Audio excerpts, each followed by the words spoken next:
What's cracking, guys? In this video I'm covering Do Vision Transformers See Like CNNs by the Google Brain team. And before I dig into that, I want to remind you that I just created a brand new Discord community. Feel free to join it. So there are many things that this Discord community will bring. So whether you're looking for some machine learning related job, or you just want to indulge into some meme content, or you can also engage with the members, maybe even ask your questions, and somebody will be able to kind of help you out. So do join it, and also subscribe to my monthly AI newsletter. It's coming. The first issue will be coming end of this month, and I encourage you to subscribe because I strongly believe that it's gonna bring you a lot of value. Okay, so getting back to the paper, do vision transformers see like CNNs?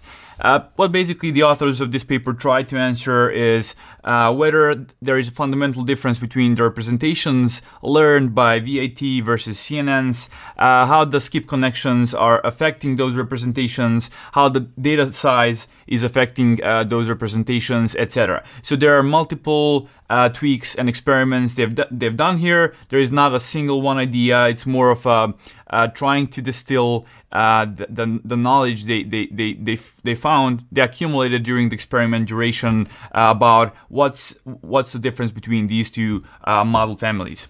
And so let me just start digging into diagrams. They have a bunch of diagrams like this one. So in this first diagram, what they've done is they try to visualize how different representations across different layers of ViT and CNNs relate to each other. So they've used something called this centered kernel alignment metric, which is this fancy formula here, but basically it's fairly simple. So what they have is they have x, which is and y. So x is basically we have m examples, and p1 is just the number of neurons in that particular layer. So x is just like m examples, and we collect the activations, so p1 activations, and y is some different layer, potentially different layer. It can be also the same one with m examples again, and p2 neurons this time. And so what they do, they form these gram matrices, so K and L. So if you watch my neural style transfer playlist, you'll have heard about gram matrices. They just kind of tell you like the covariance information of your data. And going further, they apply this HSAIC metric, which is like formed like this. Just a second, so here. And so they first did this centering via this H matrix, and they get K prime and L prime, and then they do a simple dot product normalized with m, where m is the number of examples. So for the sake of just having a clear mental picture of what this means, because there's many of these in between steps, you can basically treat this as a simple dot product.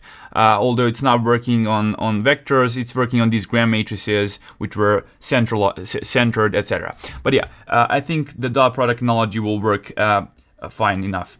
So basically, you're trying to given a vector, you're trying to see.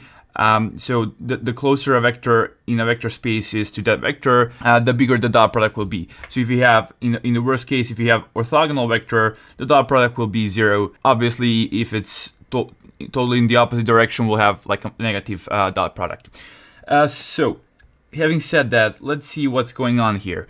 So they analyze ViT with L16 and H14 models, which are basically the only differences. If you remember, and do watch my ViT video, that's just currently that's a building block in AI research. By now, you should have a clear understanding of what ViT is and what transformer is before watching this video. But like just a simple explanation here is, if you have an image, what ViTs do is they kind of form a bunch of patches across that image, and all of the patches will be, so we have a single patch here. And so what this number means, 16 or 14, is just the dimension of the patch, so 16 by 16. So that means the higher this number is, the less patches we'll have in an image. And that means that the transformer model, the ViT, will be smaller because the sequences will be shorter, obviously, because we have bigger patches, right? So I think the information is pretty much redundant, so I'm gonna go just focus on single ViT model. The whole idea here is, as you can see, so we have on x-axis we have a layer index, on y-axis we also have a layer index, and obviously we have this line across this diagonal because basically, if you do a dot product between a vector and itself, it's going to give you a high output. And that's why we have this strong line here. Now, because the matrix is symmetric by the nature of things, we're just going to focus on this lower part of the diagram. And you can see it's fairly uniform, especially compared to ResNet. And what that means is that representations tend to stay similar as they kind of propagate through the VAT. On the other hand, what happens with ResNet is there is some qualitative difference that happens as the information, as the features are propagating through the ResNet.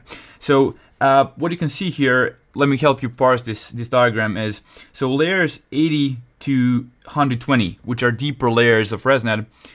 If you take a look at the similarity between the features in those layers and the features in the shallower, in the first couple of layers of ResNet, you can see that, focusing on this part of the diagram, we have a low activation here, low similarity, which means the features have changed. And on the other hand, if we take a look at this part of the diagram here, where they are comparing how the higher level features are being similar to each other, we can see a high output here as well as here.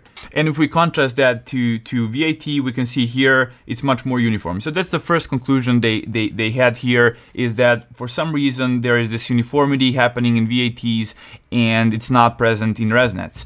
And so let's continue and see what other diagrams they have. So the second thing they've done here is, now we have on the x-axis we have ResNet 50, on the y-axis we have VAT, and what this diagram shows us is that ResNet basically takes 60 layers to calculate the features which are calculated in the first 30-something layers of VAT. You can see that by looking at this bright blob, that basically VAT gets to compute the features in the first 30-something layers, which take ResNet around 60-something layers. And then we have this second blob. It's a bit more vague here, but still, so all of the other layers of ResNet are computing features which basically, that's how I'm parsing this diagram at least. What this means is that the VAT is managing to compute those similar features to the ones that ResNet is computing until layer 75 or something.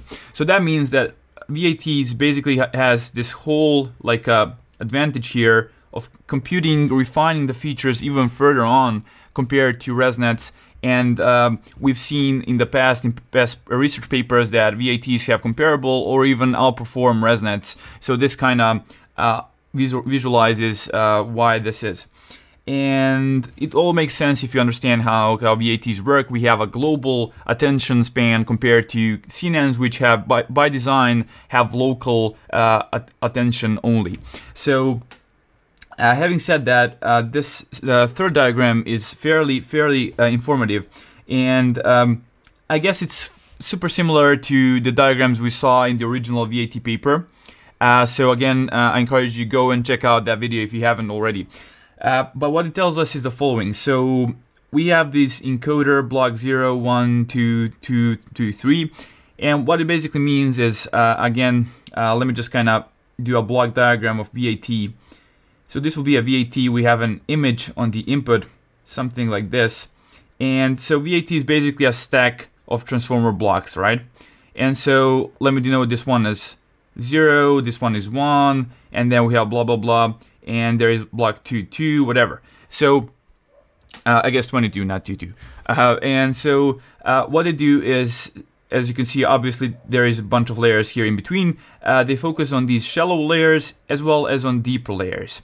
And there is a funny trend you can notice here, and that's that basically if we focus on the deeper blocks, so these ones, you can see that the mean distance, and I'm going to explain what it is in a minute, is much higher, and it's high across all of the attention heads. So remember, each block, each transformer layer has multiple attention heads, and they just kind of plot all of the heads and all of the mean distances across all of the heads.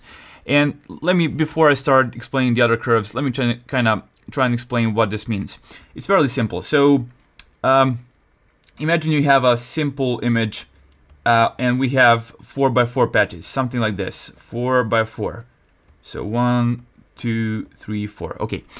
So what they do is the following. So imagine you have this patch, a token corresponding to this patch used as a query. Again, assuming you know how ViTs work, this query token is gonna attend. Basically, we're gonna do a dot product, a scaled dot product with the keys that correspond to other tokens, and then and those are gonna give us certain coefficients.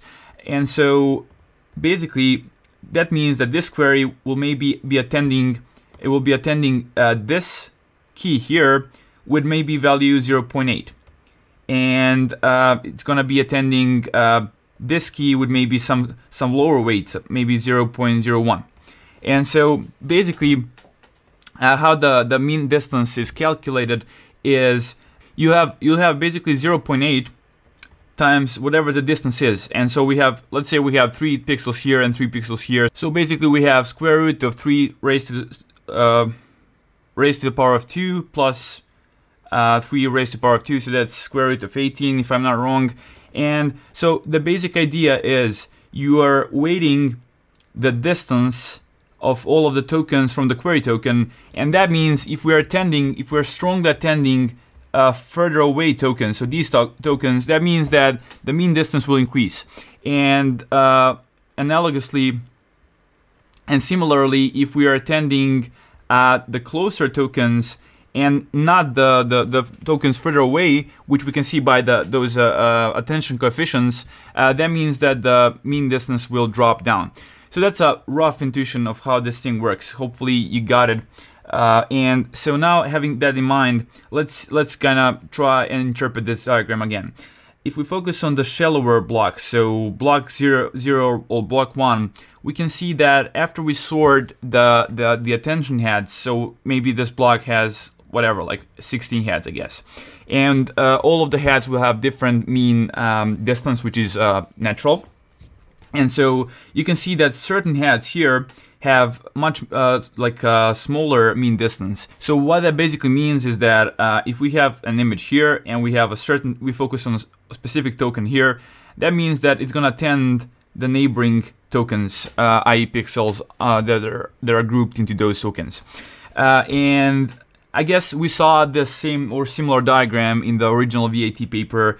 What it tells us is that initially the shallower, the first blocks of the ViT are going to learn both the global attention, as you can see here. So certain heads are still learning these global attention spans, whereas some of the other heads have something like CNN.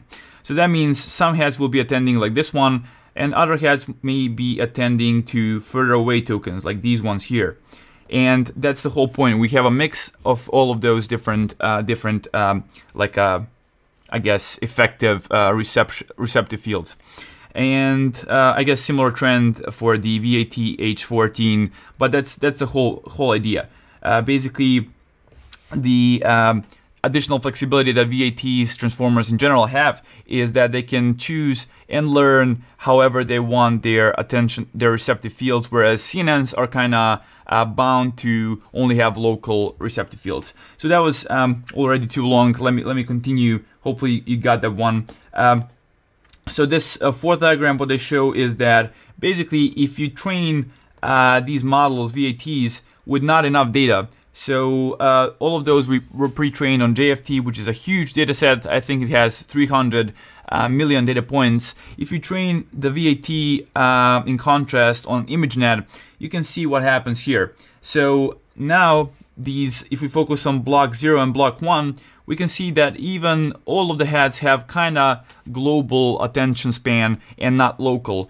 And they also say here that these models also perform much worse when only trained on ImageNet, suggesting that incorporating local features, which is hard-coded into CNNs, may be important for strong performance.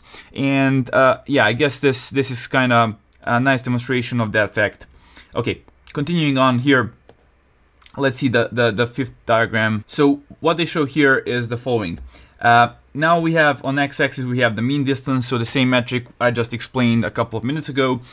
here we have the similarity metric, and so what they do is they try to compare the features in shallower layers and compare them to ResNet 50 and see what's going on there. So what they show is that for all of those basically features that have all of those heads, they have lower mean distance, so that would be in this part of the diagram. Those features tend to have higher similarity with ResNet features. And as the mean distance increases, going right on the x-axis, we can see that the similarity decreases, which means that ViT is qualitatively learning different representations compared to ResNet. Okay, similar thing goes for ViT H14 and L16 compared to ResNet 152, so I won't be focusing on the other diagrams, but you get the point. Basically, the very fact that transformers have this extra flexibility is kind of being used by transformers to learn some new features which are useful. But the thing I find interesting here is that we didn't see that much of an improvement that ViTs brought compared to CNNs. So it kind of surprises me that where is all of this additional expressivity being used up when doing, for example, classification tasks. So that's an open question, at least in my mind. So even though it has so much more flexibility and it's obviously learning some different, as we saw here as well. So we saw that in the first 75 layers or something, we already learned similar features as ResNet. So the question is, what happens with all of that additional expressivity, and why don't we see higher accuracy scores compared to CNNs? Why are they still on pair? And one thing I forgot to mention here, for the data part. So I'm not sure why they didn't mention anywhere in this paper the sharpness aware minimization objective. So that's a recent paper. You can check out my video, I'll link it somewhere here, where they showed that you don't need to pre-train ViTs on JFT 300M, which is super expensive. You can just use the SAM objective, and they have not been mentioning that paper anywhere in this paper. So that kind of surprised me. If somebody knows the answer, feel free to write it down in the comments.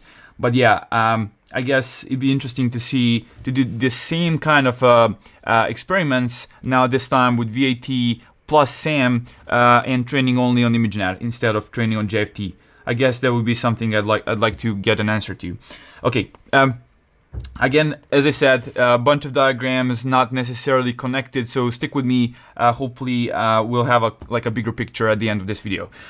The second thing they do here is they try to visualize the receptive field of CNNs versus ViTs. And if you're obviously hopefully familiar with how CNNs work, and you can see that we have linear increase of basically of the receptive field in CNNs. And the reason is, let me just kind of quickly backtrack here. So let me draw a simple 4x4 pixel image here. So we have 4x4 pixels, so something like this. And so how CNNs work is basically you have a kernel. Let's assume we have a 2x2 window, and we're gonna do multiplication here. Then we're gonna slide the window to the right. If we assume that the stride is equal to 1, we'll have something like this. And all of these 4 pixels we're gonna be mapped into a single feature. The second position will be also mapped to a second feature here. The third position will be mapped to yet another feature, etc. So what happens is that after we do this for the whole image, what happens is that the next window that works in this layer, so this was layer 0, let's say this is layer 1. So now when we have a sliding window here, because remember this blue dot came from the 4 pixels, and this blue dot came from 4 pixels here. So that means that this window here will actually be attending to 3x3 to this span of the image. And you can imagine extrapolating that into deeper layers. This happens in every single layer, and that's why we have a linear increase of the receptive field in CNNs.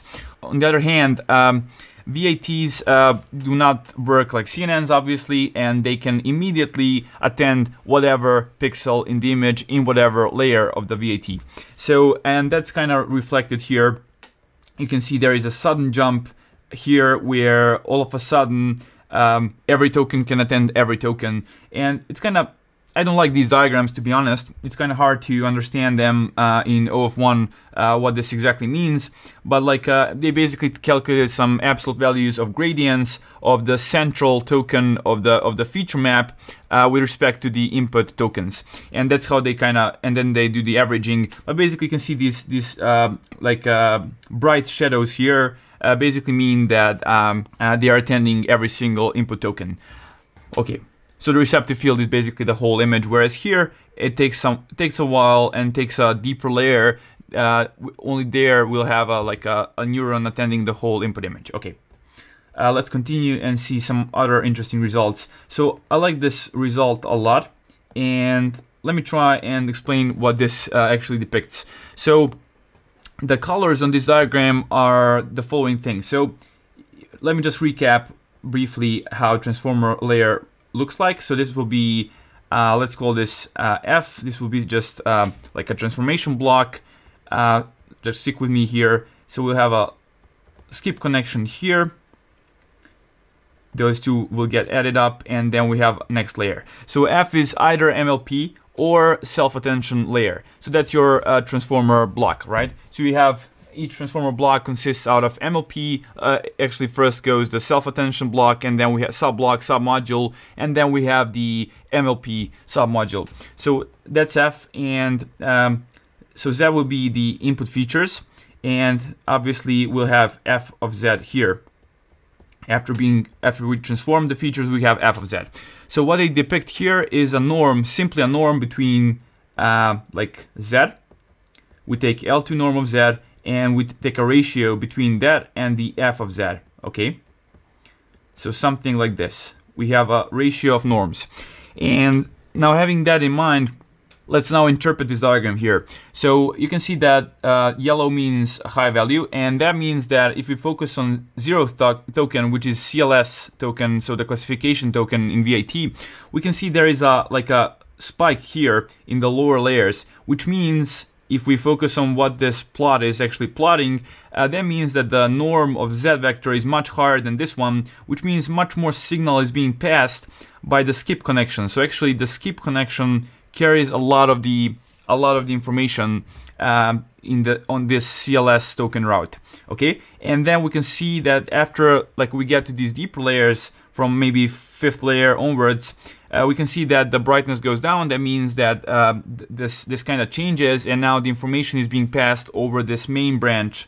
That's how they are calling it in the paper. So this will be the main branch, the long branch, and this is the skip connection or the short branch. And we can see that the reverse thing happens for all of the other tokens in the ViT model. So initially you can see that the more information is carried over the long branch, and then later on we have increase here. That means that Z increases. That means the skip connections are carrying more information. To be honest, I don't know what to make out of this, except that it's really interesting like symmetry going on here, and the transition, the change of phase here. So there is this complementarity between the CLS token and all of the other spatial tokens, let's call them that way. But yeah, I'm not to be honest, I'm not sure why this is, but but it's an interesting dynamic in any case.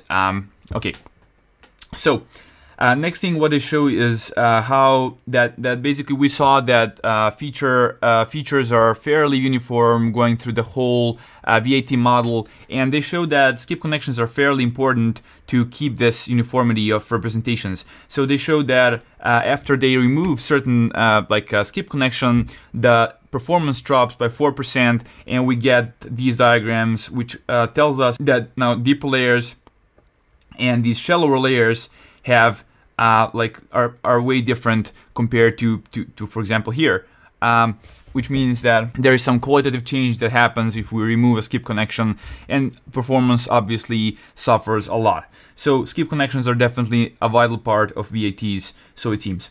Okay, let's continue on.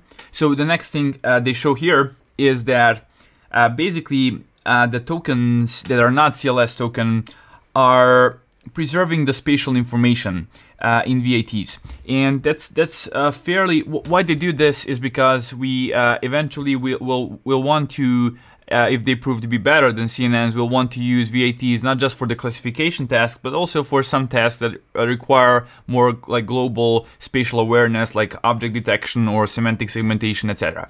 So that's why they do this experiment, and they showed that basically, again, similarity between tokens in deeper layers and tokens in the input image is basically localized. Let me try and kind of break that down. So basically, this is your input image. You break it into patches. After you kind of, so let me denote this as X. We take X here, we pass it through the transformer. So we just pass it through the ViT here, and we take a certain layer. Like we focus on maybe this layer, maybe layer, whatever, 13 or something. And what they do is they take a specific patch. So now we take a specific patch, like maybe this patch here. We take this patch here, and what we do is we just do similarity with the input image. And we can see that the response is highest exactly where this token is, which means that the representations are kind of preserved, the spatial information is preserved even in the deeper layers. That's the whole point. So the only difference is when they take a token that's on the edge of the image, for some reason it's attending the whole edge, like it's attending all of the edges of the input image. And I have not, to be honest, I haven't seen the answer in this paper for why that is. So my first assumption would be, even though I know it's incorrect, would be that when you do, for example, CNN, when you do the sliding of the windows, you basically have to add some padding across the image, and then you can see some artifacts going on the edges of the image. But here we have a ViT which works completely different, so it's kind of funny to see this thing emerging, keeping in mind that when you kind of flatten this out in a raster order, which is the way that ViTs usually flatten out the input image token. So if we flatten them out, you can see that we'll have a bunch of green pixels, and then there will be a single pixel that has like high output, and then we'll have a bunch of pixels that have low output and then high. So there's this pattern going on, which is kind of funny, to be honest. Yeah, if you have any hypothesis why this may be, feel free to write it down in the comments. I guess it's an open question. The whole point is basically if we compare that to CNNs, we can see that CNNs are way less localized compared to ViTs. And they quickly show that the reason for that is the usage of global pooling in the CNN. So basically, after you have a couple of CNN layers, at the end you just do global pooling across the features, and that kind of destroys your spatial information. And that's why like CNNs are poor at least those types of model of CNNs with global averaging. Global pooling are poor at spatial localization. And they showed that ViTs, if you do the same thing, instead of training it with a CLS token, if you instead add like a global averaging, global pooling, and then you stick a classification hat on top of it, you'll also have poor spatial awareness of that ViT. So the next thing they did is, and these diagrams are fairly interesting. So again, I'm gonna plot ViT here for the sake of argument. So ViT, and so we'll have output token that corresponds to the CLS token, so let's call it CLS, and we'll have the other tokens here. So there will be as many of these as there are tokens in the input image. So what they do here is they just so all of these will be vectors, obviously. So every token is a vector, and they'll just stick a linear layer on top of those vectors and then train a classifier. And what they show here is that if you have a ViT trained with CLS, you'll see that the test accuracy will be super low. And the reason is basically because all of these tokens are fairly dumb. They don't have, in a sense that they don't have they haven't been trained to understand the global context of the image. And so if you stick a linear layer, a linear probe on top of them and train a classifier that way, you basically, it's going to be a poor classifier, and we can see that by the test accuracy. So even though the CLS probe will actually work really nicely, when you take that and you average, because they basically average, I think they, after you do the averaging across all of those tokens and the CLS token, the test accuracy is going to drop, even though CLS will have high accuracy by itself. And then they show that if they train ViT using the gap instead of CLS logic, so that means instead of having the CLS logic, what they'll do is they'll just do averaging here, and then they'll train the VAT by sticking classification head here. And so all of the tokens, by doing this, will learn some global context of the input image. And when you do that, you can see that the test accuracy increases heavily, because all of these tokens now have global information. Whereas when you don't do that, you obviously have more spatial information, as we saw in some of the previous diagrams. And finally, they did some experiments on how the data influences the performance of the model. And we can see, so not the performance, but basically the similarity of how the features evolve as we kind of start diminishing the amount of data that the model is being fed during the training time. So on one hand, we have a VAT that was trained on JFT 300M, and then what they do, as you can see here, they kind of slowly start decreasing the amount of data. So 30% of the JFT, 10%, and 3%. And you can see that, so this is a block index on the x-axis, which means basically like the block ID of the VAT model. And if we focus on the shallower, on the first blocks of the VAT, we can see that the similarity is fairly high of those first blocks. So the features are fairly similar to the model that was trained on the full data set. And as we go into deeper layers, those layers suffer a lot more compared to the shallower layers. And the situation gets even worse as we decrease the amount of data to 3%. You can see these are still kind of similar to the fully trained model, whereas these ones, these features are completely different. So it kind of deteriorates really quickly when we decrease the data. And again, I'd be super happy to see these same results with a SAM objective and how the SAM influences this behavior. On the other hand, they have a much smaller model here. So remember, 32 means it's a 32 by 32 patch, which means we have a smaller, less tokens, and thus a smaller transformer, the VAT transformer. And we can see that similarity kind of is much more robust with the decrease of data here compared to this transformer. And yeah, I guess it has to do with the overfitting. For a bigger model, you simply need more data to kind of fine-tune those weights, to train those weights. Finally, not much new information here. Basically, the more data you have, the better the test accuracy will be in this linear probe setting. Yeah, that was pretty much it. So obviously this paper is a bit different. There is not a single core idea they're trying to validate. What they did here instead was dissecting the VAT, every single component. I really like the thoroughness of this paper, the experiments, all of the experiments they did. I guess we knew many of these informations from maybe from some of the previous papers, including the original VAT paper. So the shallower layers are making use of the fact that they can attend the whole image fairly successfully, so that we have a mix of local and global attention in the shallower layers, and we saw that in the original paper as well. So we can see, I guess this is the interesting part, the features are kind of uniform across the whole model. To just recap the whole thing, VAT learns features much earlier compared to ResNets, which means there is this additional expressivity that is left untamed.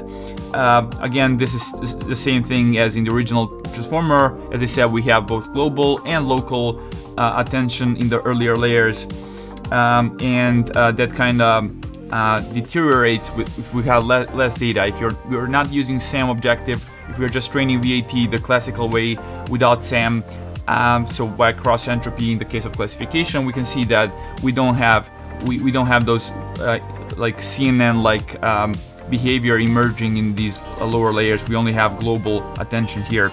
So yeah, some like experiments on receptive field, and yeah, this phase information is interesting. The fact that we need skip connections, the fact that tokens learn the spatial information and preserve it throughout the whole network, except when they're using the global pooling. So, but like when you're training with the VAT with CLS token, then the tokens kind of learn to preserve the spatial information. Yeah. I guess that's pretty much it for this video. So if you found it useful, consider subscribing, share it with a friend.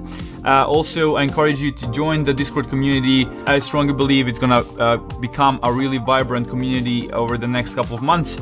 Also subscribe to the AI Monthly newsletter. And until next time, bye bye.